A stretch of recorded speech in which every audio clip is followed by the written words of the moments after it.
एक व्यक्ति था, उसकी एक पत्नी थी और वह बहुत ही विद्वान था। हर कोई उसकी तारीफ करता था, लेकिन उसके पिता उसकी तारीफ कभी नहीं करते थे। तो उसे बहुत बुरा लगता था कि सभी लोग मेरी तारीफ करते हैं, लेकिन पिताजी मेरी कभी तारीफ नहीं करते। तो एक दिन उसने सोचा कि पिता को मार देना चाहिए। गुस्से में तलवार लेकर पहुंचा। पिता खाना खा रहे थे और माँ पिता को खाना परोस रही थी। तो माँ ने कहा, हमारा बेटा कितना विद्वान है, सभी लोग उसकी तारीफ करते हैं, लेकिन आप ही एक ऐसे हो जो उसकी तारीफ कभी नहीं करते हो। तो पिता बोले, मैं उसके सामने उसकी तारीफ कभी नहीं करता, लेकिन पीछे से उसकी बहुत तारीफ करता हूँ, क्योंकि अगर मैंने उसके सामने तारीफ की तो वह समझेगा कि मैं ही दुनिया का सबसे बड़ा विद्वान व्यक्ति हूँ और फिर कोशिश करना छोड़ देगा और उसे घमंड हो जाएगा, इसलिए उसकी तारीफ नहीं करता। यह सब बातें उसका बेटा सुन रहा था, तो उसे बहुत बुरा लगा, बहुत ग्लानि हुई कि मैंने यह क्या सोच लिया। उसके हाथ से तलवार छूट गई और पिता के चरणों में आकर गिर पड़ा। बोला, पिताजी मुझे दंड दीजिए। पिता ने कहा, क्या हुआ? उसने सारी बात उन्हें बता दी कि मैंने आपको मारने का सोचा। पिता ने कहा, मैंने तुम्हें माफ किया। बेटे ने कहा, नहीं पिताजी, मुझे कोई दंड अवश्य दीजिए।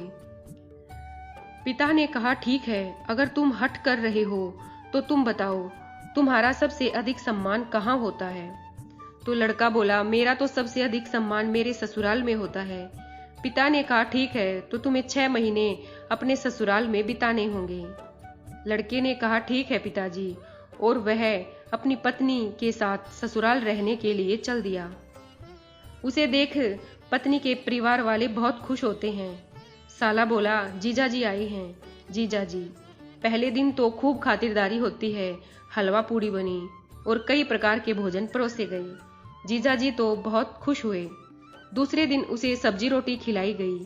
इसी तरह तीसरे दिन साली आई, अरे जीजा जी, रात की थोड़ी रोटियां बची हैं, तो आप कहो तो ले आऊं। अब जीजा जी क्या करते, भूखे तो नहीं रह सकते थे, तो जीजा ने तीसरे दिन ठंडी बासी रोटी खाई और इस प्रकार चलता रहा। अब 1 महीना हो गया। अब साले ने कहा, जीजा जी, आपको 1 महीना हो गया ससुराल में पड़े हुए, आप अपने घर वापस क्यों नहीं जा रहे हैं?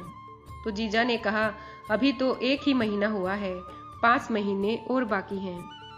अब तो घर में तू मैं होने लगी।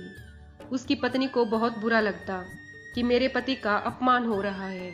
एक दिन साले ने कहा, जीजा जी, आप पूरे दिन घर पर ही पड़े रहते हैं, चलो मेरे साथ गाय चराने चलो। अब जीजा जी गाय चराने लगे। अब पत्नी को और भी बुरा लगा।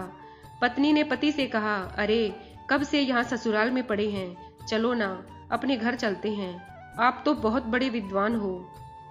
पत्नी को पता नहीं था कि पिता ने उन्हें 6 महीने ससुराल में रहने की आज्ञा दी है। पति ने कहा, अभी कुछ समय और यही रुकेंगे। एक दिन वह विद्वान कुछ लिख रहा था, तो पत्नी ने पूछा, आप क्या लिख रहे हो? पति ने कहा, मैं श्लोक लिख रहा हूँ। पत्नी ने कहा, इसका कोई फायदा नहीं। पति ने कहा, यह मेरा श्लोक 1 लाख का है, चाहे तो बेच कर देख लो। तो पत्नी श्लोक बेचने को बाजार जाती है। वहां उसके पास कुछ ग्राहक आए और पूछने लगे, ये क्या है? उसने कहा, ये 1 लाख वाला श्लोक है। ये सुन वे सभी लोग वहां से चलते बने। पूरे दिन श्लोक नहीं बिका, परंतु शाम के समय उसके पास वहां का राजा आया। उस राजा का नियम था कि बाजार में जो भी सामान नहीं बिकता था, उसे वह राजा खरीद लेता था। इस प्रकार राजा ने वह श्लोक तो खरीद लिया और विद्वान की पत्नी को 1 स्वर्ण मुद्रा दी। महल में आकर राजा ने उस श्लोक को अपने कक्ष में लगवा दिया। विद्वान की पत्नी जब घर आई तो पति ने पूछा, बेच दिया श्लोक को? पत्नी ने कहा, 1 लाख स्वर्ण मुद्राओं में। जब यह बात साला साली सभी को पता चली तो साले ने कहा, अरे जीजा जी, आप गाय चराना रहने दीजिए, वह मैं कर लूंगा।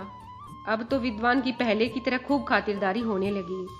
वहां महल में राजकुमार ने सोचा, पिताजी मेरा तिलक नहीं करते, आज उन्हें मारकर ही मैं राजा बन जाऊंगा। तो वह तलवार लेकर राजा के कक्ष में गया। राजा उस समय सो रहा था।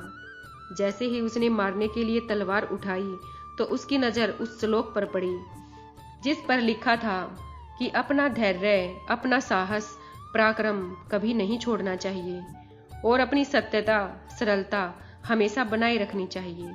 बेटे ने सोचा, यह तो मैं बहुत बड़ी गलती करने जा रहा था। मैं अपने ही पिता की हत्या करने जा रहा था और उसे बहुत ग्लानि हुई। उसने तलवार को नीचे फेंका। उसकी आवाज सुनकर राजा उठ गया और पूछा, बेटा तुम इस समय यह तलवार लेकर यहाँ क्यों खड़े हो? राजकुमार पिता के पैरों में गिर गया और बोला, पिताजी मैं आपकी हत्या करने जा रहा था, पर मेरी नजर इस श्लोक पर पड़ी और मुझे अपनी भूल का एहसास हुआ। मेरे मन से आपकी हत्या का विचार जाता रहा। राजा ने सोचा, यह श्लोक तो बहुत कीमती है, तो उसने तुरंत उस विद्वान को अपने महल में बुलाया और उसे इनाम दिया। अब तो ससुराल में उसके 6 महीने भी बीत चुके थे, तो वह सम्मान और धन लेकर वापस अपने घर आ गया।